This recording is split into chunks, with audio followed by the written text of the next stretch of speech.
ಹುಬ್ಬಳ್ಳಿಯಲ್ಲಿ ಹತ್ಯೆಗೀಡಾದ ವಿದ್ಯಾರ್ಥಿನಿ ನೇಹಾಳ ಕುಟುಂಬಕ್ಕೆ ನ್ಯಾಯ ಒದಗಿಸಿಕೊಡುವಲ್ಲಿ ರಾಜ್ಯ ಸರ್ಕಾರ ಸಂಪೂರ್ಣ ವಿಫಲವಾಗಿದೆ ಎಂದು ರಾಷ್ಟ್ರೀಯ ಗೃಹ ಮಂತ್ರಿ ಅಮಿತ್ ಶಾ ಕಿಡಿಕಾರಿದ್ದಾರೆ.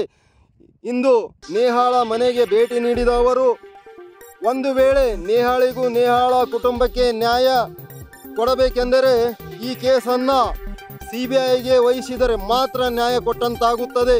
ಈ ನಿಟ್ಟಿನಲ್ಲಿ ಕೇಂದ್ರ ಸರ್ಕಾರ ಸಂಪೂರ್ಣ ಭರವಸೆ ಕೊಡುತ್ತದೆ ಎಂದಿದ್ದಾರೆ. ಎಲ್ಲ ರೀತಿಯ ಸಹಾಯ ಸಹಕಾರ ನೀಡುವುದಾಗಿ ಅಮಿತ್ ಶಾ ಹೇಳಿದ್ದಾರೆ.